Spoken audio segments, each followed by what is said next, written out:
नमस्कार दोस्तों, आप देख रहे हैं सरकारी जॉब भर्ती और मैं हूं हेमेंद्र साहू। यहाँ पर देखने वाले हैं महिला परीक्षक भर्ती का 17वां वीडियो है। यहाँ जो 17वां वीडियो है और इस टॉपिक में हम लोग जो है 2 मुद्दे पर बात करेंगे। कौन-कौन से हैं? एक तो बाल विवाह प्रतिषेध अधिनियम 2006 का है और साथ ही दहेज प्रतिषेध अधिनियम 1961 और 2004 का है। ये जो दोनों टॉपिक है काफ़ी इंपॉर्टेंट है। सबसे पहले बाल विवाह, फिर बाल विवाह के अंतर्गत जो दहेज दिया जाता है, उसके बारे में हम लोग बात करेंगे जो कि वस्तुनिष्ठ प्रश्न में नहीं है, ये जो है थ्योरी में है, ठीक है? इसलिए आप जो है वीडियो को पूरी अंतिम तक देखना क्योंकि इसी से ही वस्तुनिष्ठ प्रश्न बनते हैं। तो अगर आप चैनल पर नए हो तो चैनल को सब्सक्राइब कर लेना, बेल आइकन को ज़रूर दबा देना और पीडीएफ चाहिए तो टेलीग्राम चैनल पर जाना, वहाँ से मैं अपलोड कर दिया हूँ, आप वहाँ से जाकर डाउनलोड कर सकते हो।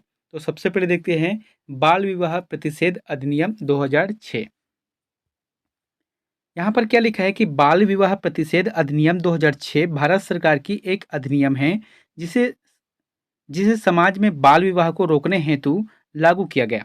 भारत में 1 नवंबर 2007 में बाल विवाह प्रतिषेध अधिनियम लागू हुआ। कब हुआ है लागू?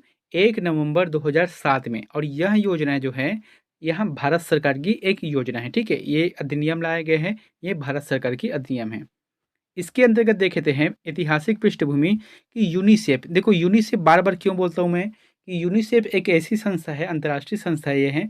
इसके माध्यम से क्या है बच्चों का ख़ासकर से जैसे कि छोटे-छोटे बच्चे रहते हैं, आंगनबाड़ी वाला है या स्कूल तक से हैं, तो 18 वर्ष से कम उम्र के जो बच्चे रहते हैं, इनके बारे में यह अधिकतर काम करता है, यानी कि एक्टिविटी काम करते हैं। इसमें जो सहयोग देते हैं राज्य सरकारों को, अगर चाहेगा तो फिर या फिर केंद्र सरकार को भी देते हैं। तो यूनिसेफ का क्या रोल है? इन्होंने एक डिसाइड किया है कि 18 वर्ष से पहले विवाह को बाल विवाह के रूप में परिभाषित करते हैं। यूनिसेफ ने पहले ही परिभाषित कर दिया है कि 18 वर्ष से कम उम्र के जो विवाह होते हैं, वहाँ एक बाल विवाह के अंतर्गत आता है।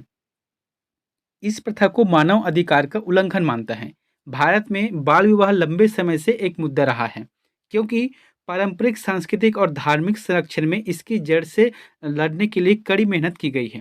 देखो, ये क्या है कभी-कभी होता है परंपरा के हिसाब से, कभी जैसे कि पुराने समय में अगर देखा जाए तो सरकार तो उस समय एक्टिव नहीं था, लेकिन परंपरा यानी कि गाँव में जैसे कि समाज है तो समाज में उस नियम को फ़ॉलो करते थे कि कम उम्र में शादी कर देना है ताकि बच्चे जो है अपनी ज़िंदगी जीते रहें। लेकिन उन लोगों को ये नहीं पता था कि वहाँ अपने ही पैर पे कुल्हाड़ी मारने वाला काम हो रहा था, ठीक है? यानी कि इससे जो है बच्चे ख़ासकर से लड़कियाँ हैं और लड़के दोनों का भविष्य ख़राब हो रहा था। तो यहाँ पर क्या लिया गया है कि 2001 की जनगणना के अनुसार भारत में 15 वर्ष से कम उम्र की लगभग 1.5 लाख लड़कियाँ पहले ही विकसित हैं। ऐसे बाल विवाह के कुछ हानिकारक परिणाम हैं, जैसे कि बच्चा शिक्षा और परिवार और दोस्तों से अलगाव होता है, यौन शोषण होता है, जल्दी गर्भावस्था जोखिम होता है, घरेलू हिंसा की चपेट में आना है, उच्च शिशु मृत्यु दर है, कम वजन वाले शिशुओं का जन्म के पूर्व अवसरों को खो देता है। तो कुल मिलाकर कहने का मतलब ये है कि बाल विवाह एक सामाजिक जो अपराध है, आज के दृष्टिकोण में अगर देखा जाए तो फिर कानूनी और सामाजिक अपराध है, क्योंकि समाज में लगभग सभी समाज में इस चीज़ को मान्यता अब नहीं देता है। हालाँकि कभी-कभी देखने को मिलता है पेपर में कि यहाँ पर बाल विवाह हो रहा है, यहाँ पर बाल विवाह हो रहा है, लेकिन अब जो है थोड़ा-सा कम हो रहा है क्योंकि इस अधिनियम को आने के बाद। ठीक है? इसके बारे में देखें तो इसका उद्देश्य क्या है? यानी कि यह जो अधिनियम लाया गया है 2007 वाले, तो इसका उद्देश्य क्या है? तो इस अधिनियम का उद्देश्य है बाल विवाह और उनसे जुड़ी और आकस्मिक मामलों पर प्रतिबंध लगाना। अब किसी को पता चल गया आकस्मिक रूप से कि इनका बाल विवाह हो रहे हैं, तो इनका उद्देश्य क्या है कि हमको इस बाल विवाह को रोकना है। ठीक है? यहाँ पर क्या है बाल विवाह निषेध अधिनियम 2006, यह अधिनियम बाल विवाह को रोकने, पीड़ितों को राहत देने और इस तरह के विवाह को बढ़ावा देने या बढ़ावा देने वाले जो सज़ा देने का प्रावधान करता है। अगर इस नियम का जैसे कि प्रावधान करता है, ठीक है? अब घर में यहाँ पर एक चीज़ समझना प्रश्न को, जैसे कि क्या होता है बच्चे और बच्ची हैं, ठीक है? जैसे कि लड़का और लड़कियाँ हैं, तो इनका शादी हो रहा है। तो एक चीज़ बताओ, जब ये वयस्क नहीं हुआ है, अगर इसके शादी कर देते हैं तो इस इनकी जो है मर्ज़ी नहीं चलता। यानी कि इनके घर वाले हैं या कोई बाहर से ही प्रेशर डालता है कि इनका शादी कर दो। क्योंकि ये बच्चे तो नाबालिग हैं, इनके पास उतना दिमाग नहीं है सोचने समझने के लिए, अपने भविष्य के लिए। तो ये भी एक वजह है। अगर ऐसे करते हैं तो उनके लिए भी एक सज़ा का प्रावधान रखा गया है। इस अधिनियम के मुख्य प्रावधान क्या-क्या है? इस चीज़ को देखते हैं कि इस अधिनियम के अंतर्गत 21 वर्ष से कम आयु के पुरुष या 18 वर्ष से कम आयु की महिला विवाह के बाल विवाह की श्रेणी में रखा जाएगा, ठीक है? इससे पहले अगर होता है तो फिर बाल विवाह की श्रेणी में रखा जाएगा। इस अधिनियम के अंतर्गत बाल विवाह को दंडनीय अपराध माना गया है, बहुत ही ज़्यादा भयंकर रूप से दंडनीय अपराध है, क्योंकि इसके बारे में अभी बताऊँगा तो फिर आप समझ जाना कि क्यों ये दंडनीय अपराध है। साथ ही बाल विवाह करने वाले वयस्क पुरुष या बाल विवाह संपन्न कराने वाले इस अधिनियम के तहत 2 वर्ष के कठोर कारावास, 1 लाख रुपए जुर्माना या दोनों भी हो सकते हैं इस अधिनियम के तहत। ठीक है, तो उनके घर वाले भी हैं और साथ ही उनके जो साथ देने वाले भी हैं, इन सभी को सजा मिलने का प्रावधान किया गया है। इस अधिनियम के अंतर्गत किए गए अपराध संज्ञेय और गैर जमानती है, यानी कि ऐसा जो अपराध करता है तो उनके लिए क्या है, गैर जमानती है। अगर चाहेगा भी तो उसे जमानत नहीं दिया जाएगा। इस अधिनियम के अंतर्गत अवयस्क बालक के विवाह को अमान्य रखने का प्रावधान है। अवयस्क यानी कि क्या होते हैं, कानून इस चीज को नहीं मानता। ठीक है, अगर पहले हो जाते हैं तो इसे अमान्य रखने का भी प्रावधान किया गया है इस अधिनियम के तहत। अब यहाँ पर देखे थे महत्वपूर्ण बिंदु, तो क्या लिखा है कि सर्वोच्च न्यायालय में न्यायमूर्ति मोहन एम संताना गौदर की अध्यक्षता ने बाल विवाह प्रतिषेध अधिनियम 2006 की धारा 9, कभी कभी ये धारा बहुत पूछते हैं, ठीक है, कि धारा 9 की पुनर्व्यवस्था करते हुए कहा कि बाल विवाह प्रतिषेध अधिनियम के तहत 18 से 21 वर्ष की आयु को वयस्क महिला से विवाह करने के लिए दंडित नहीं किया जा सकता। ठीक है, उसके बाद क्या है, बाल विवाह प्रतिषेध अधिनियम 2006 की धारा 9 के अनुसार यदि 18 से अधिक आयु वयस्क पुरुष बाल विवाह करेगा तो कठोर कारावास, जिसके अंतर्गत 2 साल की सजा, 1 लाख रुपए तक से जुर्माना या फिर दोनों हो सकते हैं। यहाँ पर क्या बोला गया है कि 18 वर्ष से अधिक आयु के वयस्क पुरुष, यानी कि वयस्क पुरुष हो जाते हैं लेकिन वह बाल विवाह करता है छोटी बच्ची के साथ, तो वो ये इसमें भी इस श्रेणी के अंतर्गत आता है।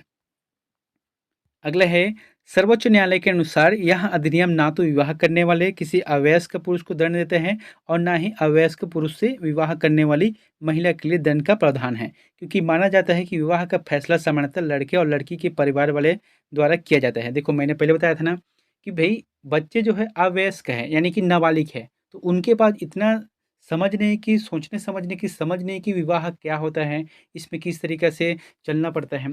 तो ये जितने भी फैसला लेते हैं ना, उसके परिवार वाले लेते हैं या उनको जो सपोर्ट करने वाले लेते हैं। तो जो भी सजा का प्रावधान है, लड़का या लड़की को नहीं मिलेगा, उनके परिवार वालों को ही मिलेगा।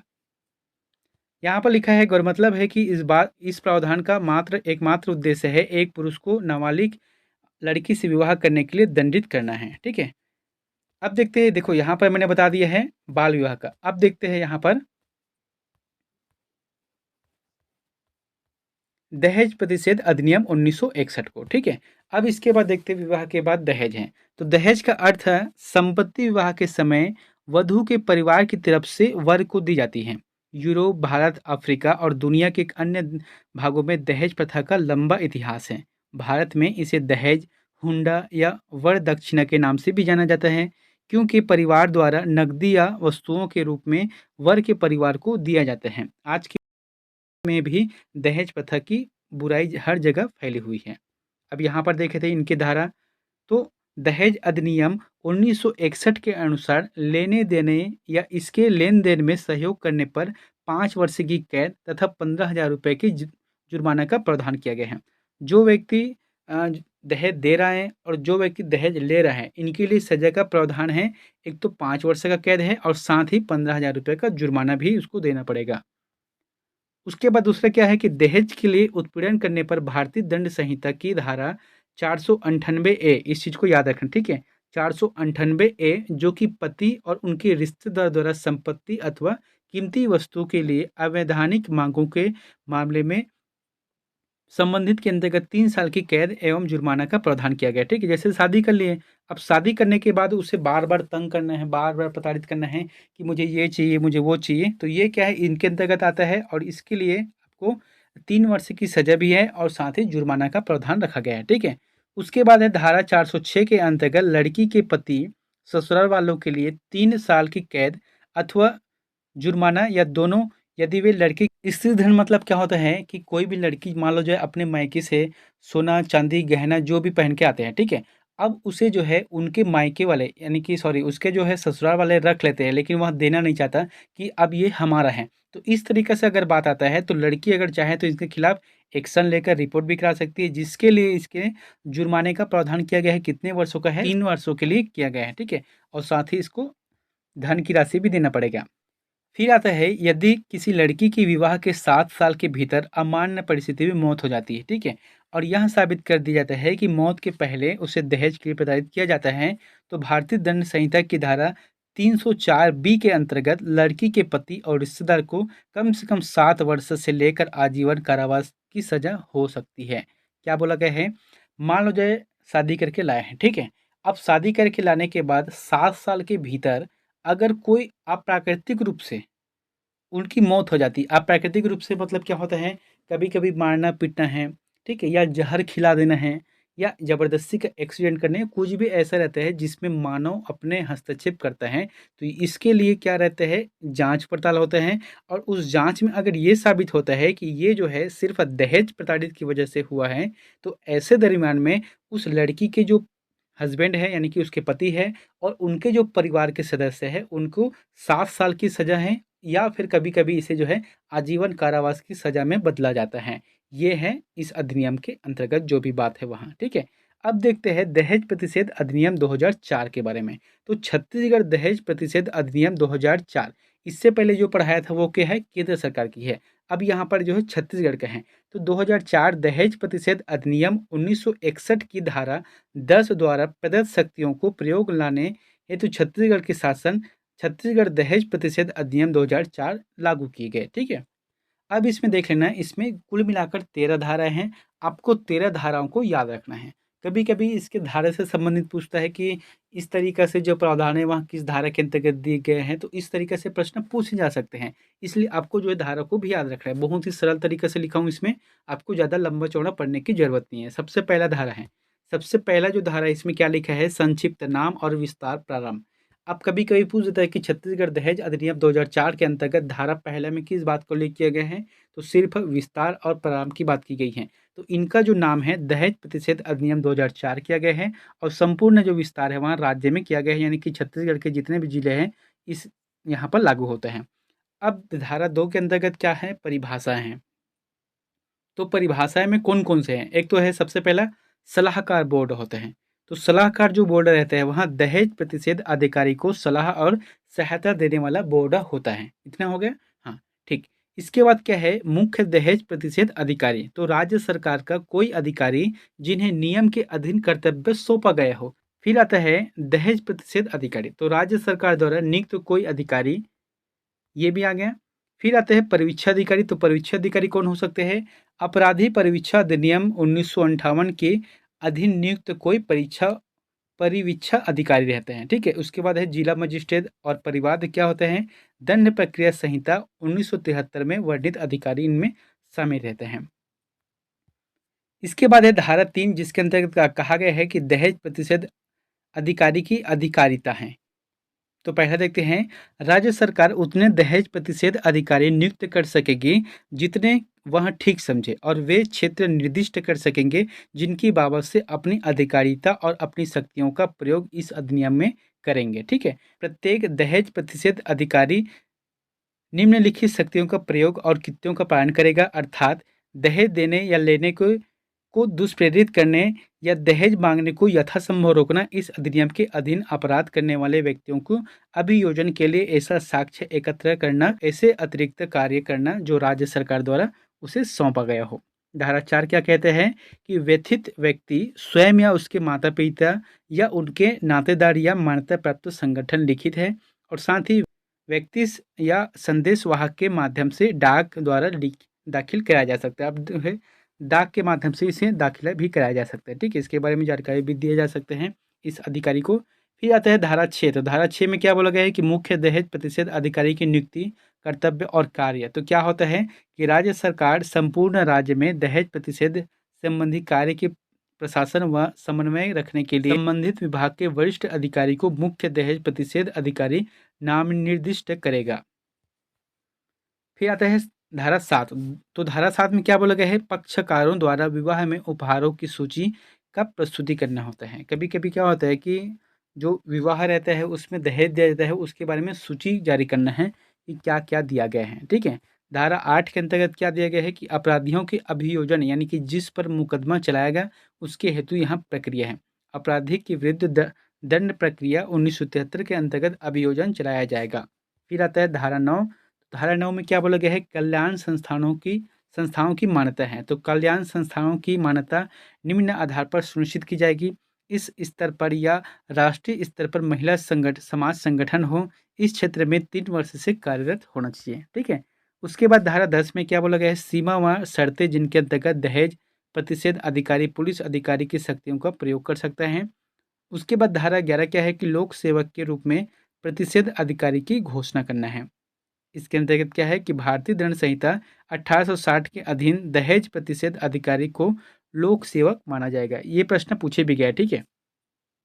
क्या बोला गया कि भारतीय दंड संहिता 1860 के अधीन दहेज प्रतिषेध अधिकारी को लोक सेवक माना गया है। ये प्रश्न आया भी था।